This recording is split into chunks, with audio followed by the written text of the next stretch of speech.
Damien Paletta in Washington as well. Good morning, Damien.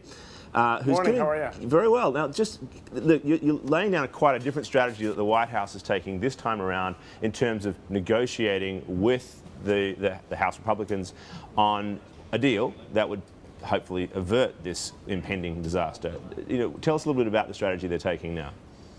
That's right. During the debt ceiling debate last year, the White House really let themselves get boxed in, and they essentially negotiated in private one-on-one with House Speaker Boehner. When those talks, fell apart at the last minute, they really had to scramble to, get a deal together to fix so they could raise the debt ceiling, and they were really at the mercy of House Republicans. This time, they feel like they have a lot more leverage from the election, so they're going to try to build this ground game, almost like a political campaign. Bring in CEOs, bring in labor leaders, bring in civic leaders. The president's going to go on the road and give some speeches about this, what he believes is a need to raise taxes on the wealthy as part of any deal. So They're going to be doing a lot more, salesmanship and a lot more, external work than they did last time. Right. We've got a list there of his schedule of meetings in relation to this. Labor leaders on Tuesday, corporate CEOs Wednesday, then congressional leaders again on Friday. So, a big whistle-stop tour there. Damien, the thing is, though, that strikes me about this is are there risks in this as well, though? I mean, how much compromise can you give if you're being so public about your possessions? And at some point, one imagines that both sides do have to compromise. That's right, and especially because the president has tried to make clear that he's open to outside ideas. He's meeting with all these outside groups. He could get bombarded with ideas. They really don't have that much time to figure this out, 6 to 7 weeks.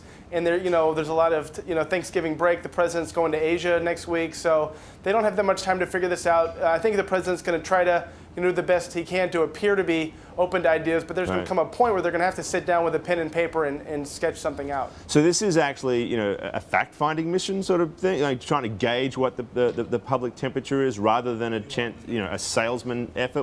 Where does it stand? What is the goal of all of this in that sense? I think it's two things. One, he's gonna try to present the White House as having a new open door policy in his second term.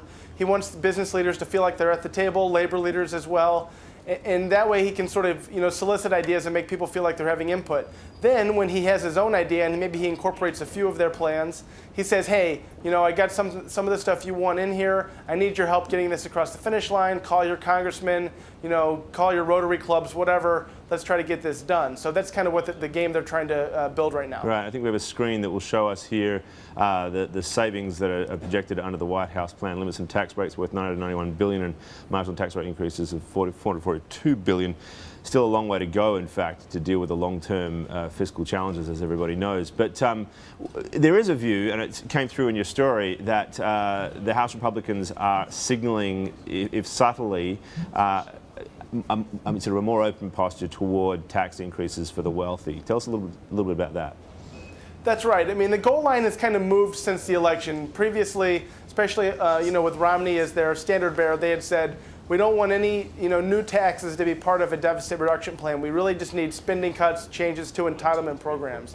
Now, just in the past few days, they're saying, okay, we'll accept some new revenue as part of a deal, but we're not going to let you raise tax rates. In other words, we'll give you new revenue if you cut deductions, limit tax breaks, that sort of thing, but we're not going to let you raise tax rates on the wealthy. So that's kind of the new issue. The White House does want to raise tax rates on the wealthy, so that's what a lot of the focus is right now, is on whether or not they should raise tax rates, even if they do raise tax revenue through cutting deductions. Right, but I mean, how would that revenue increase, that would be targeted at wealthier people, but the deductions that they would go for would now perhaps be more inclined to be taken away from people at the higher end of the income bracket, or are they still talking about broad? That's right. I mean, I think that's what Republicans are talking about, and it's actually similar to the idea that Mitt Romney had when he was running for president. You could put a cap on the deductions that wealthier folks can claim. Maybe people that earn a certain amount of money can't claim as much charitable contributions. Maybe they don't get the mortgage interest deduction, that sort of thing. So, that does raise revenue. I don't think it raises quite as much as the White House wants, but it would be one option if they, wanted to put taxes on the table without raising tax rates. All right, Damien, thank you very much. Appreciate that fascinating story. Of course, this is going to build and build over the next few months, 2 months as it is until it all ends.